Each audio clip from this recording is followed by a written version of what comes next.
মুর্শিদাবাদে অশান্তি, শনিবার রাতে ধুলিয়ানে গুলিবিদ্ধ আরো এক আহত যুবক। মুর্শিদাবাদ মেডিকেল কলেজে চিকিৎসাধীন যুবকের পিঠে গুলি লেগেছে বলে খবর। ফের মুর্শিদাবাদে গুলি চলার ঘটনা। প্রণব রয়েছেন সঙ্গে। প্রণব, দেখো, গত দুদিন ধরেই তোমার অশান্ত হচ্ছে মুর্শিদাবাদের তোমার সুতি এবং শামসেরগঞ্জে গতকাল রাত্রিবেলাতে বিএসএফ যখন টহলদারি চলছিল, সেই সময় বিএসএফ এর সঙ্গে স্থানীয় কিছু যুবকের তোমার গন্ডগোল শুরু হয় এবং বিএসএফ কে লক্ষ্য করে ইট বৃষ্টি হয়। সেই সময় এক যুবক তোমার হয় গুলিবিদ্ধ হয় এবং তাকে গুরুতর আহত অবস্থায় প্রথমে জঙ্গিপুর সুপার স্পেশালিটি হাসপাতালে, পরে মুর্শিদাবাদ মেডিকেল কলেজে তাকে ভর্তি করা হয় এবং সেখানে অস্ত্রোপচার হয়। যদি চিকিৎসকরা জানিয়েছেন যে তার অবস্থা স্থিতিশীল রয়েছে এবং বর্তমানে তোমার শামসেরগঞ্জ এবং সুতি দুই জায়গাতেই কিন্তু কিছুটা হলেও শান্তি ফিরে এসেছে এবং পুলিশের আধিকারিকরা দফায় দফায় রুট মার্চ করছে। কেন্দ্রীয় বাহিনী রয়েছে এবং কেন্দ্রীয় বাহিনীকে সঙ্গে নিয়ে রুট মার্চ করাচ্ছে এলাকায় যাতে শান্তি শৃঙ্খলা ফিরে আসে এবং কোন রকম ভাবে যাতে অশান্তি না ছড়িয়ে পড়ে এবং গুজব যাতে না ছড়ায় সেদিকেও কিন্তু লক্ষ্য রাখা হয়েছে এবং এই ঘটনায় বেশ কয়েকজনকে আটক করা হয়েছে। এলাকায় সকাল থেকে কিন্তু এই দফায় দফায় কেন্দ্রীয় বাহিনী তোমার রুট মার্চ করায় কিছুটা হলেও কিন্তু থমথমে যে ভাব সেটার সঙ্গে থাকো। আমার বোন ফোন করে বলছে, ভাই আমার কাছে আছে, ছাদে ছিল, ছাদে গুলি করে টালিতে পড়ে গেছে। গুলিটা করেছে, এখন বিএসএফ এর ড্রেসে এসে গুলি করছে, ফায়ারিং করছে, দোকান জ্বালাচ্ছে, তার বিড়ির পেটি আছে, বিড়ির পেটিকে আগুন লাগাচ্ছে, মোটর সাইকেলকে আগুন লাগাচ্ছে। সেটা কি বিএসএফ এর পোশাক? হ্যাঁ, বিএসএফ এর পোশাক পরা। এখন কিরকম করে ভাববো কে আছে ওরা? আমরা সাধারণ মানুষ খাটি খাই, গ্রামে ফেরি করে খাই, তো আমরা কিরকম করে ভাববো? শামশেরগঞ্জে বাবা ছেলেকে কুপিয়ে খুন, অজ্ঞাত পরিচয়দের বিরুদ্ধে অভিযোগ পরিবারের। শনিবারের ঘটনায় এখনো থমথমে এলাকা। কথা বলবো, প্রণব রয়েছেন আমাদের সঙ্গে। প্রণব, দেখো, দুদিন ধরে যে শামসেরগঞ্জে বিভিন্ন এলাকা উত্তপ্ত হয়ে উঠেছিল, গতকালকে তোমার জাফরাবাদ এলাকাতে তোমার হঠাৎ করে বেশ কিছু দুষ্কৃতী তারা এসে এই জাফরাবাদের বিভিন্ন বাড়িতে লুটতরাজ করে, ভাঙচুর চালায়, আগুন অগ্নিসংযোগ ঘটিয়ে দেয়। এরপর কিন্তু এই বাড়িতে গিয়ে তোমার ছেলে যখন বাধা দেয়, তখন ছেলেকে নিয়ে গিয়ে বাড়ি থেকে 100 মিটার দূরে সেখানে কুপিয়ে কাটা হয় এবং তার বাবা যখন বাধা দিতে যায়, বাবাকেও কিন্তু কুপিয়ে কাটা হয়েছে এবং ঘটনাস্থলে মৃত। এবং এলাকার বাসী বা পরিবারের পক্ষ থেকেও অভিযোগ করা হয় যে প্রায় 5 ঘন্টা পর পুলিশ এসেছে এবং বারে বারে যখন এই ধরনের যখন আক্রমণ করছে তারা তখন বারে বারে পুলিশের ফোন করেছে, থানাতে ফোন করেছে এবং নজর রাখো অজ্ঞাত পরিচয়দের বিরুদ্ধে। পরিবার তো অভিযোগ করেছে, এবার পুলিশ কিভাবে মুভ করে সেটাই দেখা।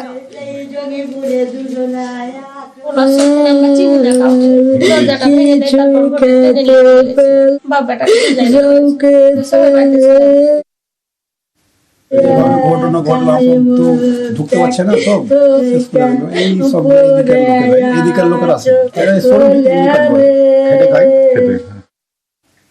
আজও থমথমে শামশেরগঞ্জের একাধিক এলাকায় একাধিক বাড়িতে ভাঙচুর, লুটপাটের অভিযোগ। পুলিশ বাহিনী থাকায় এখনো কিছুটা আশ্বস্ত বাসিন্দারা। আতঙ্কে তো আছি, চারিদিকে তো গন্ডগোল, কেন্দ্রীয় বাহিনী নেমেছে বলে আমাদের একটু শান্তি ভাবছি। যেদিন ঘটনা ঘটেছিল সেদিনকে এখানে এই পাড়াতেও চলে এসেছে না? হ্যাঁ, আমরা রুখলাম নিজেরাই। আমরা চাইছি শান্তিভাবে থাকার জন্যই তো চাইছি, কে গন্ডগোল চাইবে বলুন? আমরা ভয়ে মেয়ে ছেলে কেউ নাই, আমাদের স্বামী বয়স্ক, আমরা কি করবো বলেন তো? কোথায় যাবো আমরা? কোথায় গিয়ে আমরা থাকবো বাড়ি ছেড়ে? এরকম অত্যাচার করলে আমরা কি করবো বলেন? সারা রাত জেগে থাকতে হচ্ছে ফ্যামিলি নিয়ে ওদেরকে। পাড়াতেও চলে এসেছিল, হ্যাঁ, ঢুকার চেষ্টা করছিল, আমরা তাড়িয়েছি, তারপর আর ঢুকতে সাহস হয়নি। আমরা সবাই একজোট হয়ে সবাই তার নিজেকে সেফ রাখার ব্যবস্থা করেছি। আমরা সময় অনেকটা কেটে গেছে কিন্তু এখনো চোখে মুখে আতঙ্ক। তারা চাইছেন নিরাপত্তা।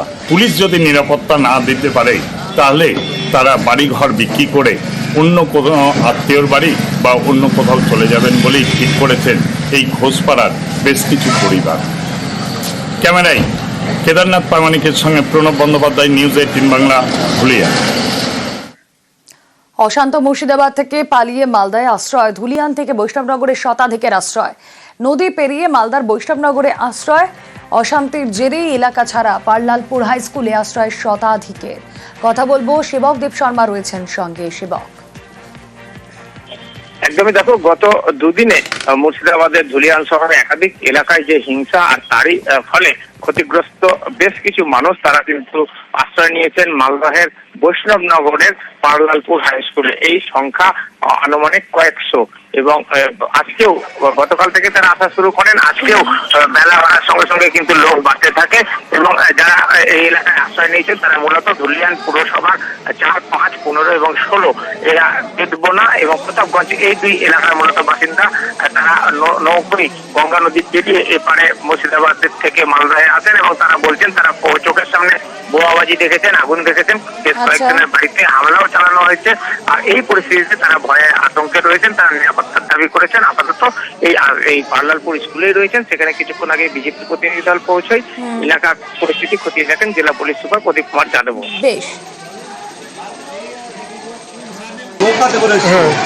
এসে তাদের আমরা এখন যতটুকু পারি আমাদের ক্ষমতা যতটুকু খোলাচ্ছে ততটুকু আমরা সাহায্য করছি। খাবার দাবার তার যা যা লাগে বাচ্চা ছোটো শিশু কোথায় রাখা হয়েছে? পারলালপুর হাই স্কুলে। আর ইতিমধ্যে সুতি শামশেরগঞ্জের অশান্তি নিয়ে রাজনৈতিক তরজা। এনআইএ তদন্তের দাবি সুকান্ত মজুমদারের। ঘোলা জলে মাছ ধরতে চাইছে বিজেপি, আক্রমণ ফিরহাদ হাকিমের। এনআইএর ইনভেস্টিগেশনের জন্য আমরা লিখেছি এবং লিখবো আগামী দিনে। যেভাবে ঘটনা ঘটেছে কোর্টের উচিত যে এটাকে এনআইএর বা অন্যান্য কেন্দ্রীয় তদন্তকারী সংস্থাকে এতে ইনভলভ করা, কারণ এতে শুধুমাত্র এটাকে ল অ্যান্ড অর্ডার হিসেবে দেখলে আমার মনে হয় ভুল হবে। এটা ল অ্যান্ড অর্ডার নয়, এটা ভারত বিরোধী চক্র, ইন্টারন্যাশনাল যোগ আছে। নিশ্চিতভাবে কিছু মানুষ আক্রান্ত হয়েছে, অন্যায় হয়েছে। এখানে রাজনীতি করাটা ঠিক না। সব মানুষের পাশেই মানুষের দাঁড়ানো উচিত। পুলিশ প্রশাসন তার জায়গা ঠিক করুক। রাজ্যের প্রশাসনের উপরে বিশ্বাস রাখছি। দেখুন, যারা ক্রিমিনালকে ঠান্ডা করতে পারে পুলিশ। কারোর সর্বনাশ, কারোর পৌষ মাস। বিজেপি ঘোলা জলে মাছ ধরবার চেষ্টা করছে। অন্যদিকে নাম না করে বিজেপিকেই আক্রমণ মালদা দক্ষিণের সাংসদ ঈশা খান চৌধুরী। আমাদের মালদা মুর্শিদাবাদে অনেক যুবক ছেলে আছে 16, 17, 18 বছর, যারা কোনো হয়তো রাজনীতি লিডারশিপ ফলো করে না। তারা খুব যুবক, তাদের একটু তাড়াতাড়ি উত্তেজিত হয়ে যায়। ওইগুলো একটু কন্ট্রোল করতে হবে, তদন্ত করতে হবে। ম্যাস পাবলিক এর মধ্যে ইনভলভ নেই। 99% শান্তি চাইছে। আশা করছি কিছুদিনের মধ্যে ইমপ্রুভ হবে। কিছু কিছু পার্টিরা আসবে ধর্ম রাজনীতি করতে। মানুষ ডেমনস্ট্রেট করতে পারে, এটা ওদের অধিকার। কোর্ট কেস করছি সুপ্রিম কোর্টে, 16 তারিখ হিয়ারিং আছে আগেন্স্ট ওয়াকফ বিল। প্রোটেস্ট করুক, কিন্তু আইন নিয়ে করতে হবে, ফলো করতে হবে সব। শুরুতেই নজর মুর্শিদাবাদে। সুতি শামশেরগঞ্জের অশান্তিতে সতর্ক পুলিশ। পরিস্থিতি এখন নিয়ন্ত্রণে রয়েছে বলে জানিয়েছেন ডিজি রাজীব কুমার। শামশেরগঞ্জ, সুতি, ধুলিয়ানে পুলিশের রুটমার্চ, গুজবে কান না দেওয়ার পরামর্শ পুলিশের। কথা বলবো, আমাদের প্রতিনিধি অমিত সরকার রয়েছেন সঙ্গে। অমিত, আমরা দেখতে পাচ্ছি আঁটোসাঁটো নিরাপত্তার বলয় এবং কড়া নজর রাখছে পুলিশ প্রশাসন। ডিজি বলছেন যে পরিস্থিতি এখন নিয়ন্ত্রণে। দেখো, রাজ্য পুলিশের ডিজির তরফে জানানো হয়েছে ইতিমধ্যে পরিস্থিতি নিয়ন্ত্রণে আনা সম্ভব হয়েছে বা পরিস্থিতি নিয়ন্ত্রণে রয়েছে, এবং এই মুহূর্তে যে সমস্ত জায়গায় গত শুক্রবার এবং তার আগে অশান্ত হয়ে উঠেছে সেই সমস্ত জায়গাতে ইতিমধ্যে ফোর্স মোতায়েন করা হয়েছে এবং রাজ্য পুলিশের বাহিনী রয়েছে। একই সঙ্গে আমরা দেখেছি বিএসএফ কে কাজে লাগানো হয়েছে। গতকাল কলকাতা হাইকোর্টের তরফে নির্দেশ দেওয়া হয়েছিল যে কেন্দ্রীয় বাহিনী মোতায়েন করতে হবে শান্তি শৃঙ্খলা ফিরিয়ে আনার জন্য। সেক্ষেত্রে গতকাল রাতেই রাজ্য পুলিশের ডিজির সঙ্গে আইজি বিএসএফ নিজে বৈঠক করেছেন। ইতিমধ্যে বিএসএফ মোতায়েন করা হয়েছে এবং আজকে বিকেলে 8 কোম্পানি কেন্দ্রীয় বাহিনী হিসেবে সিআরপিএফ এলাকাতে আসবে এবং তাদেরকে ডিপ্লয় করা হবে। আজকে দুপুরে রাজ্য পুলিশের ডিজির সঙ্গে সিআরপিএফ এর এক কর্তা তিনি বৈঠক করেছেন। সেক্ষেত্রে কোথায় কোথায় ডিপ্লয়মেন্ট হবে, কিভাবে পরিস্থিতি নিয়ন্ত্রণ আর পরিস্থিতি স্বাভাবিক রাখা যাবে, সেই সব বিষয়ে কিন্তু ইতিমধ্যে পরিকল্পনা হয়েছে। অন্যদিকে রাজ্য পুলিশের তরফে একদিকে যেমন ডিজি, এসপি, অন্যান্য যারা অফিসার যারা রয়েছেন তারা কিন্তু সাধারণ মানুষের কাছে আর্জি জানাচ্ছেন বা আবেদন করছেন যে কোনোভাবে কোনো গুজবে কেউ যাতে পা না দেয়, কোনো গুজবে কান যাতে না দেয়, একই সঙ্গে প্ররোচনায় পা যাতে না দেয়, শান্তি শৃঙ্খলা বজায় রাখতে হবে। এবং গতকাল আমরা দেখেছি যে রাজ্য পুলিশের ডিজি যখন মুর্শিদাবাদ আসেন এবং শামশেরগঞ্জ থানায় এসে পৌঁছন তিনি রাতে, এবং উচ্চপদস্থ আধিকারিকদের সঙ্গে বৈঠক হয় এবং বৈঠক হওয়ার পর ছোট ছোট দলে ভাগ হয়ে এডিজি, আইজির নেতৃত্বে কিন্তু বিভিন্ন জায়গাতে অভিযান চালানো হয়েছিল পুলিশের তরফে। সেক্ষেত্রে ধরপাকড় হয়েছে। এখনো পর্যন্ত শুক্রবার থেকে আজ পর্যন্ত প্রায় 155 জনকে গ্রেপ্তার করা হয়েছে শুক্রবার অশান্তির ঘটনায়। বেশ, सिचुएशन इज अंडर कंट्रोल, पूरा fully under control. Situation is under control, पूरा फुल्ली अंडर कंट्रोल।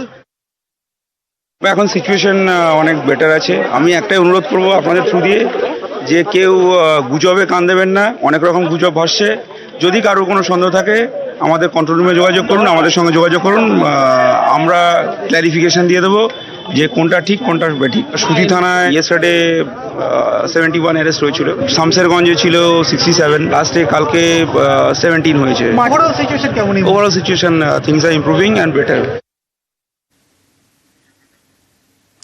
ডিজির কাছে সর্বদল বৈঠকের আবেদন জানান কংগ্রেস সাংসদ ঈশা খান চৌধুরী।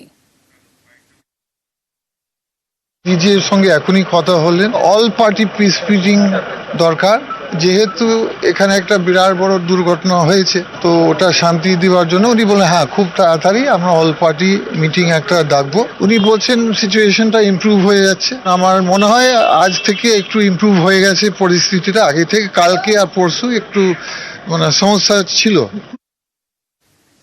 ওয়াকফ আইনের প্রতিবাদে উত্তেজনা বিভিন্ন জায়গায়, সেই ছবি আপনাদেরকে আমরা দেখিয়েছি। থমথমে শামশেরগঞ্জ, সুতি, ধুলিয়ান, সকাল থেকে রাস্তায় কড়া পুলিশি টহল। অভিযানে এডিজি, আইজি পদমর্যাদার আধিকারিকরা। শামশেরগঞ্জে একাধিক দোকানে লুটপাট চলে, সকাল থেকে পুলিশ এবং বিএসএফ এর টহল।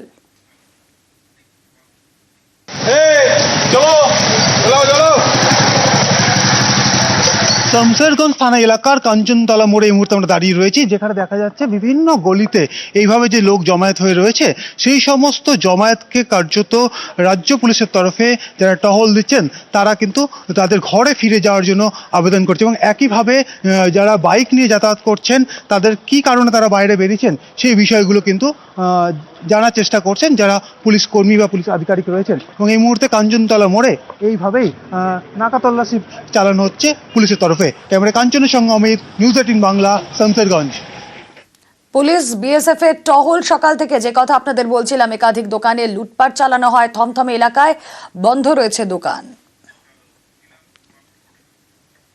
এই মুহূর্তে আমরা রয়েছি শামশেরগঞ্জ থানা থেকে ধুলিয়ান মেইন রোড যাওয়ার যে রাস্তা, সেই রাস্তায়। সেখানে একদম দেখা যাচ্ছে যে শুক্রবারের যে ঘটনা, সেই ঘটনায় চারপাশে যে ভাঙচুর চালানো হয়েছে সেই ভাঙচুরের ছবি। এবং একই সঙ্গে এই মুহূর্তে এখানে বিএসএফ এর তরফে কিন্তু টহলদারি চালানো হচ্ছে। এবং এই মুহূর্তে দেখা যাচ্ছে যে রাজ্য পুলিশ যেমন একদিকে টহলদারি দিচ্ছেন, একই সঙ্গে এখানে কিন্তু বিএসএফ এর যারা জওয়ান রয়েছেন তারা এখানে কিন্তু তারা রয়েছেন এবং তারা নিরাপত্তা দায়িত্বে রয়েছেন। এবং চারপাশে যে দেখা যাচ্ছে পুরো ধ্বংসাবশেষ, যেভাবে শুক্রবার যে ভাঙচুর চালানো হয় তার সেই ছবি কিন্তু আমাদের ক্যামেরা ধরা পড়ছে। এবং এখানে চারপাশটা দেখা যাচ্ছে যে চারপাশে একদিকে ছোট যেমন ঠেলা গাড়ি যে দোকান সেটা যেমন ভেঙে দেওয়া হয়েছে, অন্যদিকে একটি বিপণনী রয়েছে সেটি যেমন ভাঙচুর করা হয়েছে। এবং আশেপাশে যে বাড়িগুলি রয়েছে সেই বাড়িগুলি এফেক্টেড হয়েছে বা সেই বাড়িগুলির কিন্তু কাঁচও কিন্তু পুরোপুরি ভেঙে ফেলা হয়েছে। অন্যদিকে আশেপাশে দোকান রয়েছে সেইগুলো কিন্তু ভেঙে ফেলা হচ্ছে। এখানে আপনার ওই সাইড থেকে মব এসেছিল, পুরো মব এসে বাড়িগুলো ভাঙা হয়েছে। এখানে এখনো পরিবেশ কিন্তু থমথমে রয়েছে, দোকানপাট বন্ধ রয়েছে। ক্যামেরা কাঞ্চনের সঙ্গে অমিত, নিউজ 18 বাংলা, শামশেরগঞ্জ। সকাল থেকে জাতীয় সড়কে গাড়ি চলাচল স্বাভাবিক রয়েছে, ট্রেন চলাচল। ধুলিয়ান রেলগেটে পুলিশ বিএসএফ মোতায়েন, কোর্টের নির্দেশে মোতায়েন কেন্দ্রীয় বাহিনীও।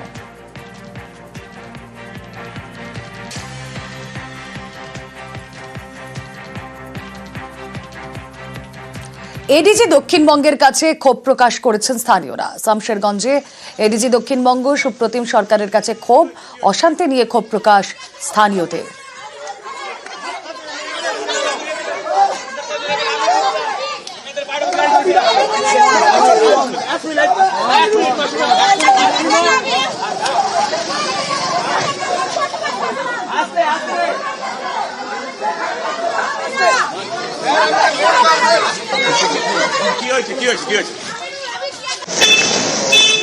সুতি, শামশেরগঞ্জে পুলিশ বিএসএফ ওয়াকফ আইনের প্রতিবাদে অশান্তি, বিক্ষোভ, আগুন, হামলা, ভাঙচুর, লুটপাট। পরিস্থিতি নিয়ন্ত্রণে আনতে পুলিশ বিএসএফ। শামশেরগঞ্জের পুলিশ কর্তারা, শামশেরগঞ্জ থানায় আইজি বিএসএফ ও থানায় ক্রাইম রেকর্ড ব্যুরোর ডিজি সিদ্ধিনাথ গুপ্তা। রাতে রুটমার্চ বিনীত গোয়েল, সিদ্ধিনাথ গুপ্তা। শামশেরগঞ্জ থানা থেকে ধুলিয়ান রেলগেট রুটমার্চ, মোতায়েন 8 কোম্পানি কেন্দ্রীয় বাহিনী। সকালে এলাকায় টহল দেন সিদ্ধিনাথ গুপ্তা এবং বিনীত গোয়েল।